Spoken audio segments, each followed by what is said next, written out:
Bien, pues abre tu Biblia en Éxodo capítulo 6.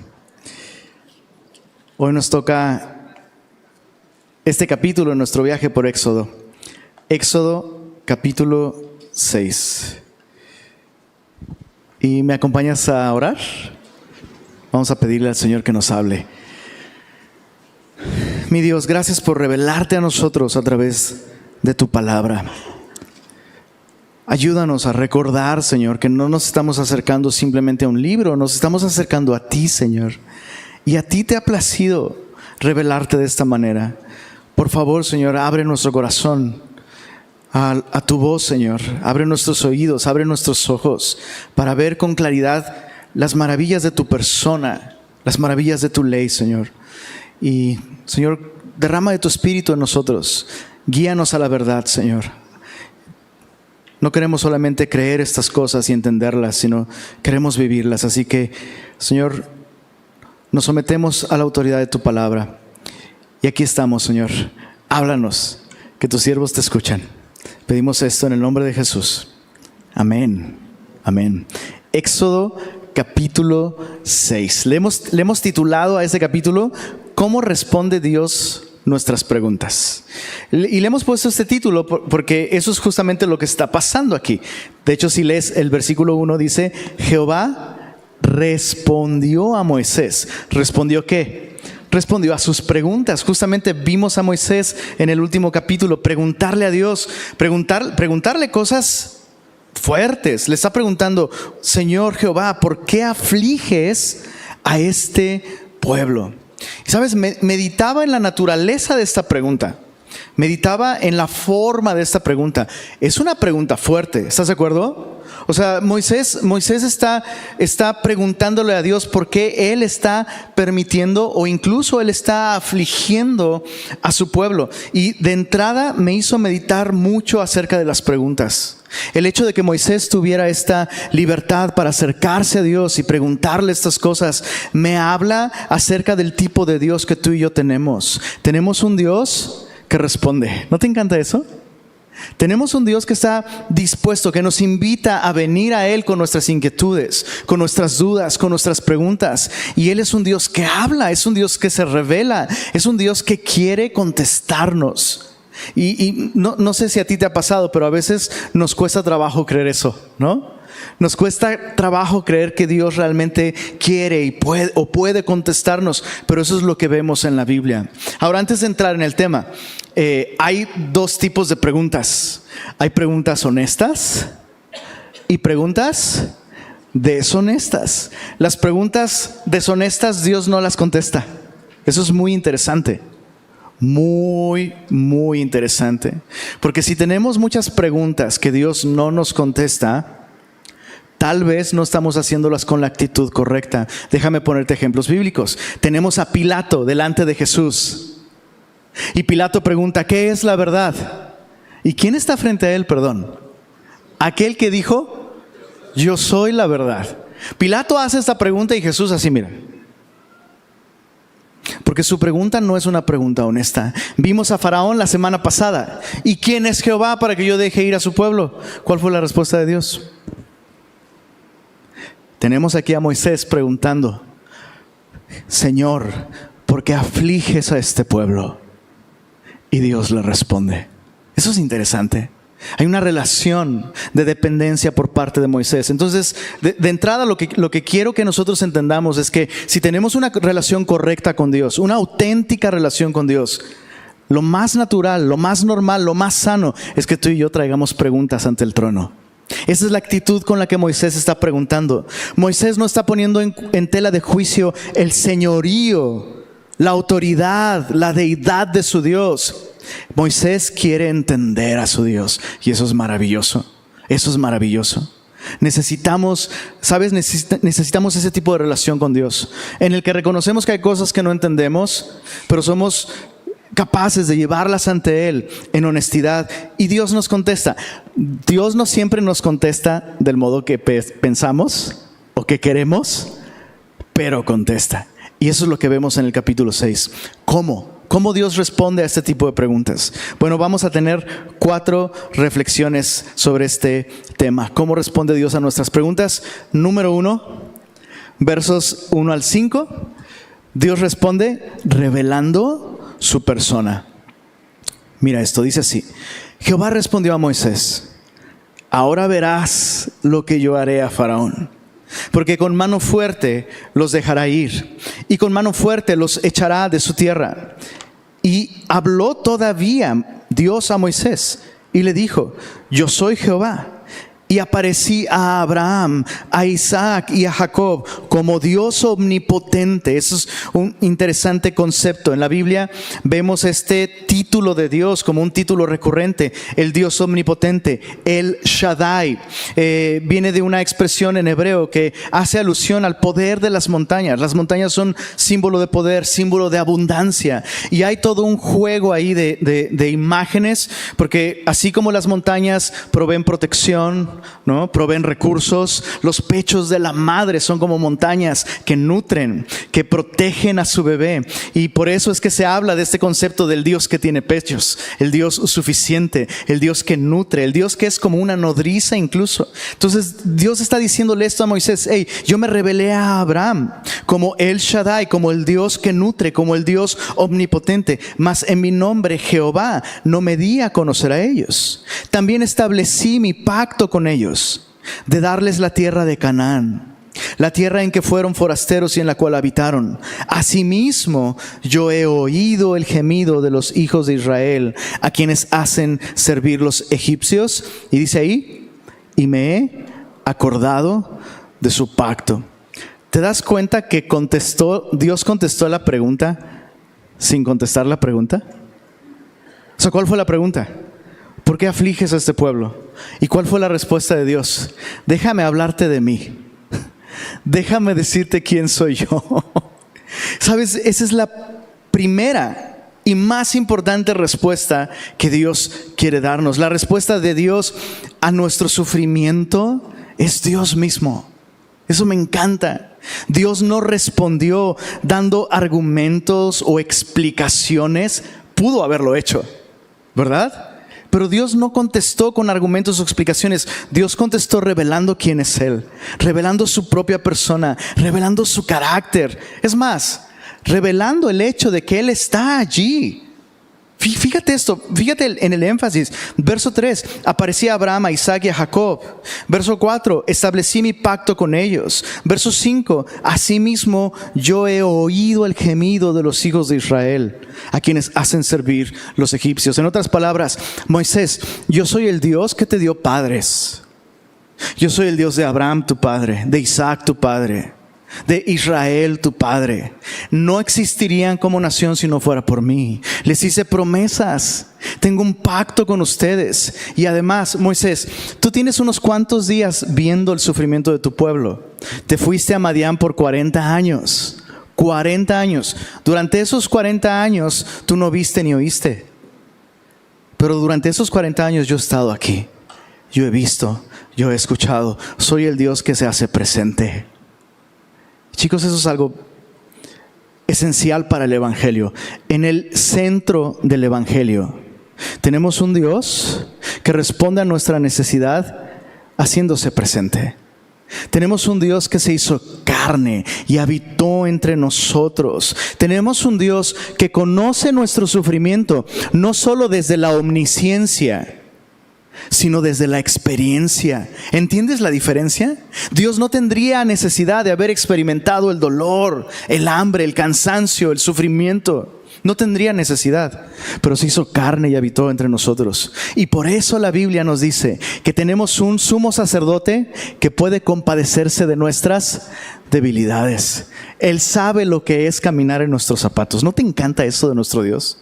Él sabe lo que es sufrir. Él sabe lo que es ser traicionado. La primera respuesta de Dios a nuestras preguntas es Él mismo. Su persona, su presencia. Tenemos un Dios personal. Tenemos un Dios presente. ¿Qué prefieres tú, explicaciones o presencia? Presencia, absolutamente. La respuesta es Él mismo. no un argumento. Segunda manera en la que Dios responde. Bueno, Dios reveló su persona.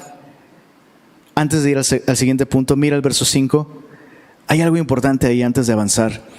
Asimismo he oído el gemido de los hijos de Israel, a quienes hacen servir los egipcios. ¿Y qué dice ahí? Me he acordado de mi pacto. Tenemos que entender esto. Nuestro Dios es un Dios eterno, ¿verdad? ¿Y qué significa eso? Que no tiene principio ni fin. ¿Y eso qué significa? No tenemos idea, bro. No sabemos qué es eso. Porque todo en nuestra experiencia tiene un principio y tiene un fin, ¿verdad? Entonces, cuando intentamos entender a Dios o relacionarnos con Él, debemos recordar que tenemos una gran limitante. Él es eterno. ¿Cómo lo eterno se hace entendible para lo temporal? ¿Cómo? A través de palabras. Eso que acabamos de leer aquí, me he acordado de mi pacto, no significa que Dios, ya me acordé. ¿De veras? ¿A tu papá le hice una promesa? No te preocupes, ahorita te la cumplo. Ese no es el caso, ¿no? Eso simplemente es un lenguaje que nos ayuda a entender en base a nuestra propia experiencia. ¿Te ha pasado que te comprometiste a hacer algo o tienes un pendiente y de pronto te acuerdas y acto seguido lo haces? Esa es la manera de Dios de decir, llegó el momento. Llegó el momento. Hice una promesa y este es el momento en el que voy a cumplirla. En otras palabras, no estoy aquí para ser un espectador, Moisés. Estoy aquí para hacer algo, pero estoy aquí. Y sabes, especialmente si tú estás sufriendo, necesitas saber eso. Dios está contigo.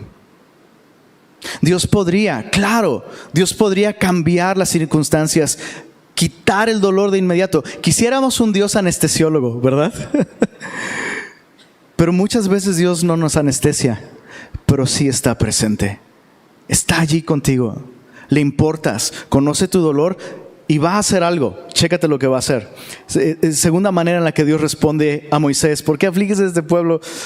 Dios responde en los versos 6 al 9. Proclamándole una buena noticia. ¿Te suena eso? Anunciando una buena noticia. Evangelio, versos 6 al 9. Por tanto, ya que yo soy un Dios presente, dirás a los hijos de Israel, yo soy Jehová, y yo os sacaré de debajo de las tareas pesadas de Egipto. Y yo os libraré de su servidumbre, y yo os redimiré con brazo extendido y con juicios grandes, y yo os tomaré por mi pueblo y seré vuestro Dios. Vosotros sabréis que yo soy Jehová vuestro Dios, que os saco de las tareas pesadas de Egipto. Y yo os meteré en la tierra por la cual alcé mi mano, jurando que la daría a Abraham, a Isaac y a Jacob. Y yo os la daré por heredad. ¿Quién?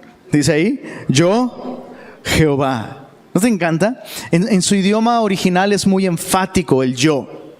Yo voy a hacer esto, yo voy a cumplir con esto otro, yo os libraré, yo os redimiré, yo os tomaré, yo seré vuestro Dios, yo los meteré en la tierra, yo se las daré por heredad. ¿Quién? Yo, Jehová. Entonces, ¿en dónde está el énfasis de esta buena noticia? En Él. El énfasis de esta buena noticia se encuentra en Él. Ahora escucha esto, verso 9. De esta manera habló Moisés a los hijos de Israel, pero ellos no escucharon a Moisés, a causa de la congoja de espíritu y de la dura servidumbre. Eso es bien importante. Lo que Dios está haciendo aquí es, a la manera de los reyes, anunciar lo que Él ha decidido hacer. Ahora, para nosotros ese concepto es tan ajeno, es tan lejano, porque las personas en autoridad y nuestros gobernantes, digo, no estoy hablando mal de nadie, solo pues dicen por ahí, lo que se ve no se juzga, ¿no? Dicen que van a hacer cosas y luego pues no las hacen, ¿no? Y nos acostumbramos a eso. Pero en este tiempo, la voz de un soberano, lo que un rey decía, ¿cómo te lo explico? O sea, no depende de que lo creas o no, es lo que el rey ha dicho y eso es lo que va a pasar. Y esa es la manera en la que Dios está respondiendo a Moisés. anunciando la buena noticia de que Él va a librar a su pueblo. Y sabes, eso es muy parecido al Evangelio. El Evangelio es la buena noticia del Dios que ha decidido salvar a personas que no pueden salvarse a sí mismas. Dios nos rescatará. Ese es el mensaje del Evangelio, a través del pago de nuestros pecados por medio de Jesucristo. Y así como los egipcios, nos pasa muchas veces que escuchamos el Evangelio, pero no respondemos a él. No dejamos que esta buena noticia nos transforme, nos impacte y nos libere a causa de la congoja de espíritu y de la dura servidumbre. ¿A dónde voy con esto? A que no es suficiente exponernos a la proclamación del Evangelio. Necesitamos responder. Necesitamos escuchar con fe. Ahora, el verso 9 me consoló muchísimo. Digo, si a Moisés no lo escuchaban, pues ya no me siento tan mal yo. Pero de pronto me di cuenta de algo. ¿Sabes? Es una cuestión personal también. No tiene que ver con el mensajero. ¿Estás de acuerdo? O sea, Moisés es un buen mensajero, es un mensajero fiel, pero se necesita algo de tu parte. Y yo quiero preguntarte esto: ¿estás respondiendo con fe a la palabra de Dios? ¿Estás tú escuchando con confianza en aquel que cada domingo, cada miércoles nos habla cuando abrimos su palabra? ¿De qué manera estás escuchando tú al Señor? Eso es muy importante. Necesitas tú escuchar con fe. Ahora, lo bello de esta sección, y antes de avanzar, en el verso 6 hay una frase muy particular donde dice: y os tomaré por mi pueblo y seré vuestro Dios. ¿A qué te suena eso? Dices, pues a Éxodo capítulo 6, verso 6. Eso me suena. Déjame ayudarte a entender lo que está pasando aquí. ¿A qué te suena esta frase? Para amarte y cuidarte en salud y en enfermedad, en pobreza y en prosperidad, en las buenas y en las malas. ¿Cómo dice? Todos los días de mi vida, ¿hasta qué? Hasta que la muerte nos separe. ¿A qué te suena eso? Un pacto matrimonial. Bueno, cualquier lector de la época identificaría eso en el verso 6. Yo os tomaré por mi pueblo y seré vuestro Dios. Era el lenguaje característico de los contratos matrimoniales judíos de la antigüedad. Dios lo que está diciendo aquí es que Él va a ser un esposo para ellos. Y sabes, este concepto no es único de Éxodo 6:6. En el resto del Antiguo Testamento vemos esta analogía de el esposo y la esposa aplicados a la relación entre la nación de Israel y su pueblo. En otras palabras, Dios está llamando a este pueblo a una relación inquebrantable con Él. Y Dios ya tomó la decisión. Va a tomarlos por su pueblo y Él va a ser su Dios. ¡Qué impresionante! El énfasis del Evangelio en su fidelidad, en su amor, debería llevarnos, ¿sabes qué? A saltarnos el verso 9. A no vivir en congoja de espíritu, a no vivir agravados por la servidumbre de nuestro pecado o de nuestra carne. Tenemos un Dios que ha escogido amarnos en las buenas y en las malas, hasta que la muerte nos una para siempre, bro. Eso es increíble.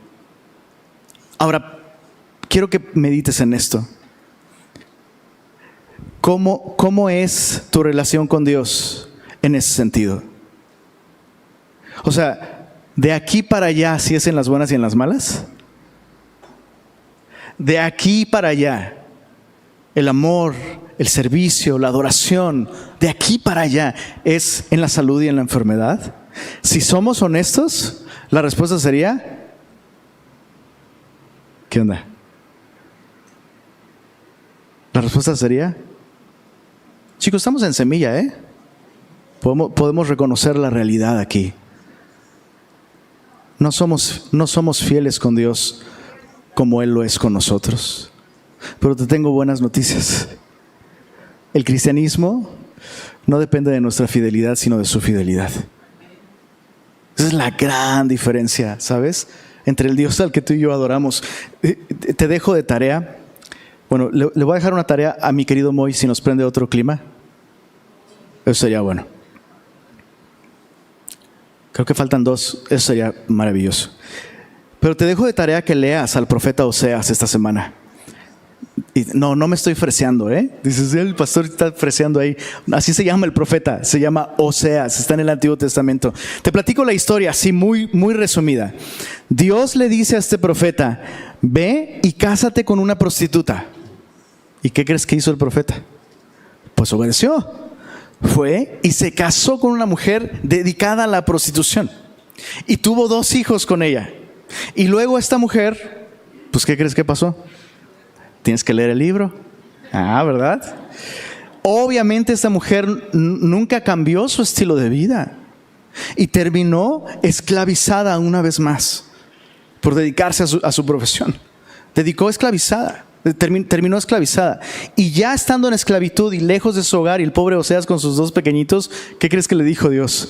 Ahora quiero que vayas, la busques y la compres, la redimas y la rescates para ti. Porque eso le va a ayudar a mi pueblo a entender la manera en la que yo les he amado. Yo sé que no van a serme fiel como nación. Y van a acabar en cautiverio por su adulterio espiritual. Van a acabar en Asiria, van a acabar en Babilonia. ¿Y qué crees? De allí yo los voy a rescatar. Porque son míos. Porque los amé. Hazle como quieras. Ese es el Dios al que tú y yo adoramos. Chicos, no estoy diciendo con esto que su amor es una razón para pecar. Es justamente lo contrario. Su amor es una razón para regresar a Él. Aquel que nos va a perdonar, que se deleita en misericordia. Ese es el Dios que tú y yo adoramos. Y es el Dios que nos responde así. En medio de nuestro dolor, en medio de nuestro fracaso, en medio de nuestras preguntas, Él nos recuerda su evangelio. ¿Cuánto necesitamos? Necesitamos recordar el evangelio. A veces pensamos que el evangelio es para los que no han creído. Cada vez estoy más convencido de que esto no es así. Cada vez estoy más convencido de que quienes más necesitan el evangelio son quienes han creído en él. Necesitamos esto. Bueno, sigamos avanzando porque ya los veo que se me están. Verso 6, ¿en cuál vamos? A ver, ya ves, ni tú sabes, Lenin. Verso 10, muchas gracias. Tercera manera en la que Dios responde. Dios responde confrontando nuestra condición. Confrontando nuestra condición. Versos 10 al 13. Muchas gracias, bro. Dice así: y habló Jehová a Moisés, diciendo: entra y habla a Faraón, rey de Egipto, que deje ir de su tierra a los hijos de Israel. Hay un detalle aquí bien interesante, antes de terminar de leerlo. La primera petición de Dios a Faraón fue una petición amable, en la que Dios le pide a Faraón permiso para que su pueblo salga por 3 días a ofrecerle sacrificios en el desierto. Entonces, literal, era un permiso. Ya sabemos la respuesta de Faraón, ¿verdad? Se negó a dejar ir a su pueblo. Ahora esta no es una petición, esta es una orden. Y ya no es una orden para dejarlos ir por 3 días, es una orden para dejarlos ir para siempre. Entonces, pequeño devocional, mejor obedece a la primera porque la segunda orden pudiera ser más grande, ¿ok? Bueno, ahí está. Verso 12. Respondió Moisés delante de Jehová: he aquí, los hijos de Israel no me escuchan. ¿Cómo pues me escuchará Faraón, siendo yo, dice ahí, torpe de labios? Entonces Jehová habló a Moisés y a Aarón y les dio mandamiento para los hijos de Israel y para Faraón, rey de Egipto, para que sacasen a los hijos de Israel de la tierra de Egipto. ¿Qué es lo que estamos viendo aquí? Pareciera que Moisés está usando el mismo pretexto de la primera vez. No sé hablar, pero no es lo que está pasando aquí. De hecho, cuando Moisés dice, siendo yo torpe de labios, esta frase literalmente es, siendo yo incircunciso de labios. Incircunciso de labios. Ahora, tú sabes lo que es la circuncisión para un judío.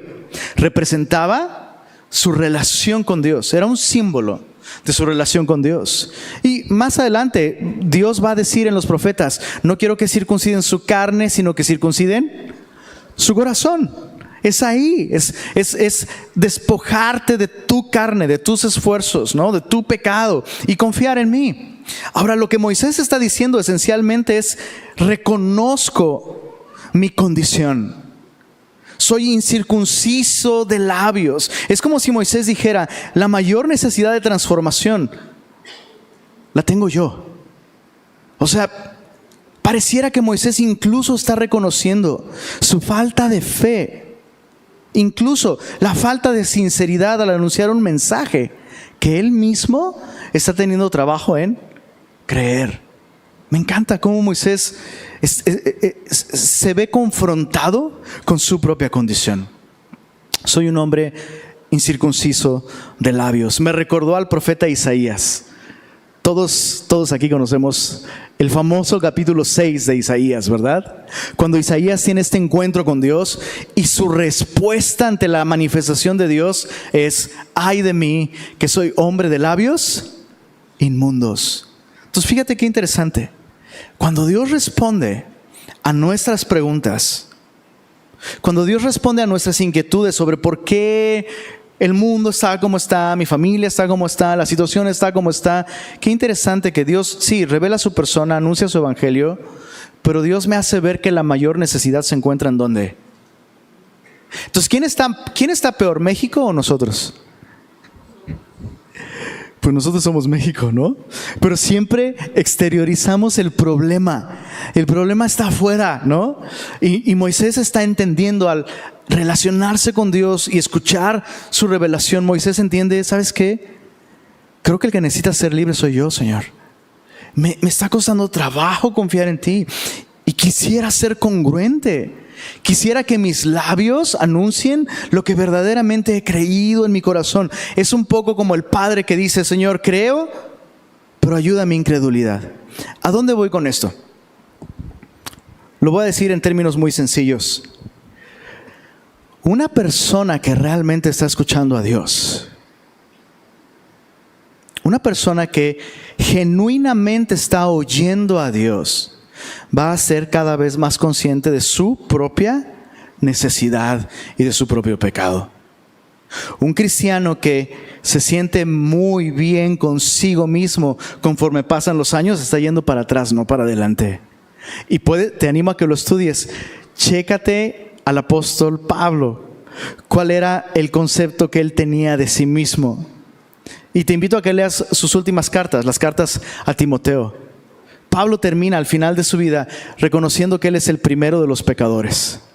Qué interesante. No significa que Pablo andaba, no sé, traficando armas o drogas. No. Pero entre más conoces al Señor, más te das cuenta. ¿Sabes? El problema no está afuera. La mayor necesidad, el primer lugar donde Dios quiere obrar, no es en Egipto. Es aquí, es conmigo. ¿Por qué es importante esto? Y yo sé que pareciera como que, oye, a Lenin le gusta hacernos sentir mal, ¿verdad? La verdad, sí. No, no es cierto. No, para nada, no. Eso fue una mala broma. De ninguna manera. De ninguna manera. Pero esa es la única forma en la que tú y yo vamos a ser transformados. Alguien que cree que está bien, ¿Dios puede transformarlo? No mientras crea que está bien. En palabras de Jesús, y me encanta cómo Jesús es tan sencillo. No son los sanos los que tienen necesidad de médicos, sino los enfermos. No he venido a llamar a quienes se creen justos y creen que están súper bien, sino he venido a llamar a los que saben que son pecadores. ¿Por qué la iglesia no es efectiva al anunciar el evangelio? Honestamente creo que es por esta razón. Pensamos muy bien de nosotros mismos. Nos creemos mejores que los que están afuera. Nos creemos mejores que Faraón. Nos creemos mejores que nuestro vecino, que no sé. Esto necesita pasar. Entonces yo quiero que te preguntes, ¿está sucediendo esto en tu vida? Y ojo, no es que Dios quiere que seas un miserable. La razón por la que Dios quiere que tú reconozcas que la mayor necesidad está en ti es justamente para transformarte, justamente para limpiarte. Mira lo que dice el dulce cantor de Israel, Salmo 51. Mira qué importante es este principio. Salmo 51, a partir del verso 13. No, déjame leer desde el verso 10. Salmo 51, verso 10. Dice así: crea en mí, oh Dios, un corazón limpio. Chécate, David ni siquiera está diciendo, Señor, transforma mi corazón. ¿Te das cuenta? David está diciendo, esto no sirve. Esto que yo tengo aquí adentro no sirve. Esto va a la basura. No tiene remedio. Pero tú puedes crear de la nada. Así como creaste los cielos y la tierra, tú puedes crear un nuevo yo.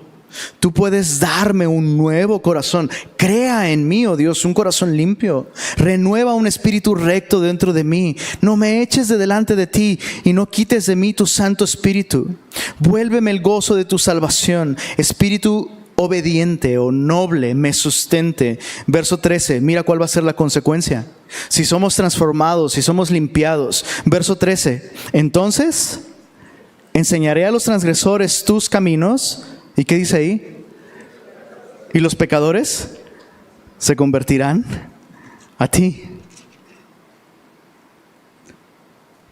La mejor manera de hacer evangelismo es siendo pecadores transformados, que invitan a otros pecadores a ser transformados por su gracia también. Dios quería llevar a Moisés hasta este punto, donde entendiera, ya tienes el mensaje, ¿no? Ya estás en el lugar, pero te hace falta algo ahí adentro. Y Moisés lo reconoce, soy incircunciso de labios. Señor, transfórmame. Yo necesito primero creer este mensaje, recibir este mensaje y responder a él. Qué hermoso, ¿no?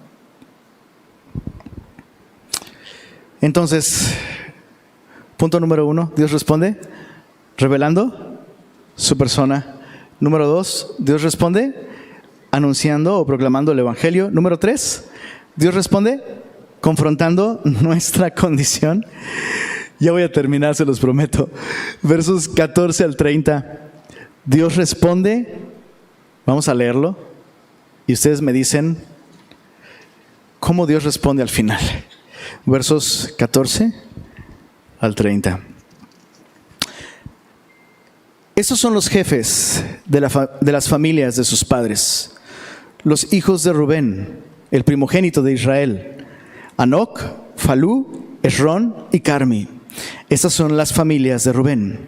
Los hijos de Simeón: Gemuel, Jamín, Ohad, Jaquir, Zoar y Saúl, hijo de una cananea. Estas son las familias de Simeón. Estos son los nombres de los hijos de Leví por sus linajes: Gersón, Coat y Merari. Y los años de la vida de Leví fueron 137 años. Esta genealogía es importante porque nos muestra la conexión entre Moisés y Aarón, que son de la tribu de Leví, con Israel, con el pueblo de Israel. Un detalle importante aquí en el verso 16. Esos son los hijos de Leví por sus linajes: Gersón, Coat y Merari. De estos tres se formaron familias de la tribu de Leví, y vas a leer sobre ellos en el libro de Levítico. Se refieren a ellos como los gersonitas, coatitas y meraritas. Y es importante porque, pues bueno, de aquí vienen, ¿no? Porque lo lees y dices, ¿y estos quiénes son? Pues son estos, ¿no? Todos los descendientes de Gersón son gersonitas. Los descendientes de Coat son coatitas. ¿Y los de Merari? ¿Y los de Lenin? ¿Y los de Carlos? Pues más o menos. Gracias por ser tan cariñosos conmigo. Bueno, verso 17 dice: los hijos de Gersón, Libni y Simei por sus familias. Los hijos de Coat: Amram, Izar, Hebrón y Uziel. Y los años, perdóname, se me movió esto. Los años de la vida de Coat fueron 133 años. Y los hijos de Merari, interesante nombre evidentemente de un patriarca, dice Mali y Musi. Estas son las familias de Leví por sus linajes. Y Amram tomó por mujer a Jocabed, su tía, la cual dio a luz a Aarón y a Moisés. Y los años de la vida de Amram fueron 137 años. Evidentemente, en ese momento y en esta cultura, en ese tiempo, no era visto como algo inmoral el hacer uniones matrimoniales entre parientes cercanos. Y antes de que te rasgues las vestiduras, ¿con quién crees que se casaron los hijos de Adán y de Eva? ¿Y tú? Obviamente entre hermanos, se casaban obviamente entre hermanos. En el libro de Levítico, que vamos a leer dentro de unas cuantas semanas, como 80 o algo así, justamente se va a prohibir ya la unión entre parientes cercanos, y tú y yo el día de hoy sabemos que hay implicaciones hasta genéticas que deben considerarse para evitar ese tipo de relaciones. Y cierro el paréntesis con datos curiosos. Verso 21. Los hijos de Izar, Coré, Nefeg y Sicri, y los hijos de Uziel, Misael, Elzafán y Sitri. Y tomó a Aarón por mujer a Elisabet, hija de Aminadab, hermana de Naasón, la cual dio a luz a Nadab. Esos son los hijos de Aarón: Nadab, Abiú, Eleazar e Itamar. Y dos de ellos van a morir muy pronto. No se pierdan los próximos estudios. Verso 24. Los hijos de Coré, Asir, Elcana y Abisaf. Estas son las familias de los coreitas. Y Eleazar, hijo de Aarón, tomó para sí mujer de las hijas de Futiel, la cual dio a luz a Finés. Y estos son los jefes de los padres de los levitas por sus familias. Y leemos eso y decimos, ¿what? ¿Estás de acuerdo? O sea, como que, oye, ¿cómo Dios responde? ¿No? Y estamos viendo cosas como maravillosas y de pronto, y déjame hablarte de mi familia. ¿Qué hace esta gente aquí? O sea, yo literal en mis notas, yo puse esta pregunta: ¿qué hace esta sección aquí? Parece que desentona. ¿Qué hacen estas personas aquí? Y después la pregunta se volvió respuesta. ¿Qué hacen esas personas aquí? ¿Qué hacen ahí? ¿De cuál es el tema del capítulo, perdón? ¿Cómo Dios responde? Y en esta última sección tenemos que personas reales, bro. ¿Estás entendiendo? Dios responde a través de personas. Dios usa personas. Dios envía personas. Y tú pudieras ser la respuesta de Dios a las preguntas de alguien, a la necesidad de alguien. Es increíble, ¿estás de acuerdo? Bueno, Moisés tampoco se la creía. Mira el verso 26 al 30. Este es aquel Aarón y aquel Moisés. O sea, yo veo a Moisés escribiendo así, ¿puedes creerlo? A los cuales Jehová dijo: sacad a los hijos de Israel de la tierra de Egipto por sus ejércitos. Estos son los que hablaron a Faraón, rey de Egipto, para sacar de Egipto a los hijos de Israel. Moisés y Aarón fueron estos. O sea, el cuate está que no se la cree. Cuando Jehová habló a Moisés en la tierra de Egipto, entonces Jehová habló a Moisés diciendo: yo soy Jehová, di a Faraón, rey de Egipto, todas las cosas que yo te digo a ti. Y Moisés respondió delante de Jehová. Es como un resumen: he aquí, yo soy torpe de labios, ¿cómo pues me ha de oír Faraón? Es como si Moisés dijera: ¿puedes creer que le hice esa pregunta al Señor? Dios responde a través de personas imperfectas, pero reales. La Biblia nos dice esto en Efesios 4, verso 8, hablando de Jesús y su obra redentora. Nos dice que Él, subiendo a lo alto, llevó cautiva la cautividad y dio regalos a los hombres. ¿Y cuáles crees tú que fueron esos regalos a los hombres? Otros hombres. ¿Estás entendiendo? El regalo de Jesús a los hombres son otros hombres, otras personas, personas reales como tú y como yo. Fuimos rescatados y Dios nos rescató para enviarnos como un regalo a una humanidad que tiene preguntas acerca de Dios y que tiene necesidades reales y que sufre. Tú eres la respuesta de Dios a las preguntas de las personas que te rodean. No lo puedo decir más claro que eso. Tú Tú eres la respuesta de Dios. ¿Qué vamos a hacer con este maravilloso privilegio en el que Dios nos ha tomado en cuenta para llevar a cabo sus planes? Sí, Dios responde a través de revelar su persona, anunciando su evangelio, todo eso sí, pero al final dice la Biblia, ¿cómo oirán si nadie les predica? ¿Cómo la gente sabrá de un Dios que es tierno y que ama y que perdona si tú y yo no amamos y no somos tiernos y no perdonamos?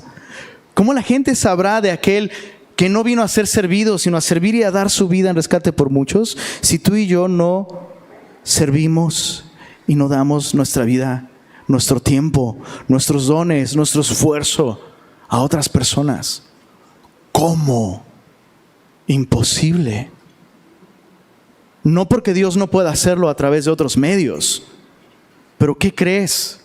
Y perdóname por lo que voy a decir, va a sonar como algo irrespetuoso, pero no lo es. Tenemos un Dios terco. No va a cambiar de método. Sigue insistiendo en usar personas. La pregunta es, ¿qué vas a hacer tú? ¿Qué estás haciendo tú? ¿Recuerdas cómo comenzó el capítulo? Moisés diciendo, ¿por qué afliges a este pueblo? Señor, ¿por qué no liberas a este pueblo? Y Dios le está diciendo, pues, ya estás ahí, bro. La respuesta eres tú. Y ese va a ser un patrón en el resto de la vida de Moisés, ¿no?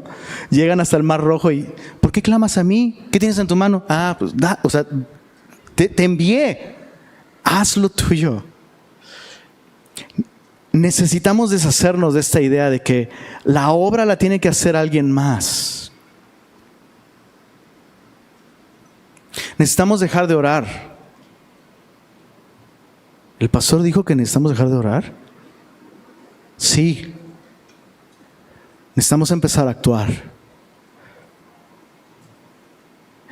Estaría chido, muchas cosas estarían chidas, bro. Pero ¿qué es lo que vamos a hacer? ¿Qué es lo que tú vas a hacer? ¿Y dónde Dios te llama a comenzar? Eso me encanta. ¿Dónde Dios te llama a comenzar? ¿Dónde Dios te llama a ser la respuesta suya? En donde estás. Como esposo, como madre, como joven soltero, allí en donde estás, Dios quiere usarte. Dios quiere transformarte y Dios quiere usarte para que la gente conozca al buen Dios que te ha salvado. Tú eres la respuesta de Dios a las preguntas de muchas personas. Déjame terminar con una referencia a la cultura. Esta vez no es de películas. De esas películas ya me las vi todas, Lenin. Esta vez es una parte de una canción de un rapero. Fermín Cuarto, dices. No. Es otro rapero llamado Andy Mineo. Y él tiene un testimonio impresionante. Creció en una familia completamente disfuncional. Cristo lo alcanzó y el día de hoy pues usa su música para llevar el mensaje y demás. Formó una familia contra todo pronóstico. El cuate está viviendo una vida de ensueño, ¿no? Porque es lo que pasa con la gracia, ¿no? La gracia te encuentra y de pronto has despertado en el redil, no sabes cómo, entre algodones y cuidados del pastor, ¿no? Eso es lo que le pasó. Pero justo cuando él se casó, él quiso tener un acercamiento con su padre que tanta falta le hizo. Él creció sin papá, ¿no? Y entonces lo invita a la boda. Y él cuenta esto en otra de sus canciones. Pero luego nos tomamos un café y escuchamos su música, bro. Pero él cuenta esto en otra de sus canciones. Invitó a su papá. ¿Y qué crees que hizo su papá, bro? Pues nada. No fue. Su hijo, un hijo al que el papá había abandonado, le está honrando y lo está invitando a ser parte de su vida. Y su papá no fue. El cuate así. Se puso a rapear. Para salir de expresar su dolor. Y años más tarde escribe esta otra canción que se llama Nobody's Coming. Nadie viene, nadie va a venir, bro. Escucha lo que dice, bro. He estado esperando el día en que mi padre aparezca. Esperando el momento en que salgamos juntos a divertirnos en la ciudad. Hasta que anoche comprendí que nadie va a venir. He estado esperando el momento en que mi corazón sane. Esperando a alguien que se lleve el dolor que siento. Hasta que anoche comprendí que nadie va a venir. Pero ¿por qué debo vivir en las cosas que no puedo cambiar? ¿Y qué si yo soy la respuesta a las cosas que he orado? Fíjate, todo lo que sé es que si nada cambia antes de que yo me vaya, no tengo nadie más a quien culpar. Y hemos esperado demasiado tiempo. ¿Y qué si nosotros somos aquellos que hemos estado esperando? ¿Se entiende? ¿Por qué no cambian las cosas? ¿Y por qué no tuve un papá? ¿Y por qué nadie me ama? ¿Y por qué nadie me sirve? ¿Y por qué nadie me ayuda? ¿Y por qué no? Tal vez ha llegado el tiempo de ser para otros lo que tú y yo no hemos tenido. Porque tenemos un Dios que es suficiente. Lo último que Dios quiere para sus hijos es que vivamos en la autoconmiseración. Dios nos ha llamado a ir. O sea, Moisés no tuvo un libertador, pero fue llamado a ser uno. ¿No? ¿Por qué afliges a este pueblo? Pues ya estás ahí. ¿Qué vamos a hacer tú y yo, Moisés? Y es lo que Dios te pregunta al día de hoy. ¿Qué vamos a hacer tú y yo? ¿Cómo le hacemos? Oye, eso está horrible. Sí, ¿verdad? ¿Y luego? ¿Y luego? ¿Qué vamos a hacer tú y yo, hijo? Señor, muchas gracias por hablarnos,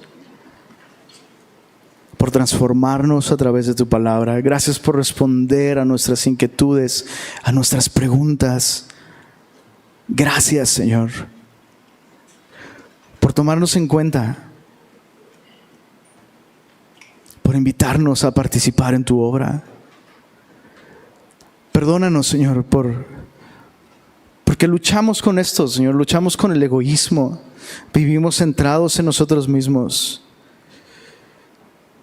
Vivimos agravados, Señor, entristecidos por las circunstancias que nos rodean. Pero te tenemos a ti, Señor. Eres un Dios presente. Eres un Dios que salva. Eres un Dios que transforma. Y no queremos seguir siendo espectadores, Señor. Deseamos responder a tu invitación.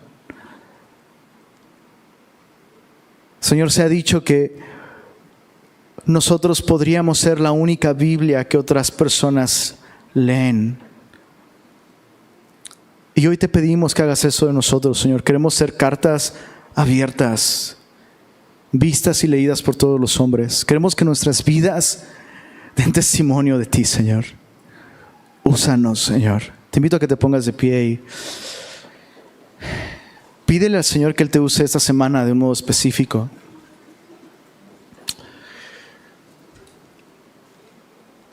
Cierra tus ojos y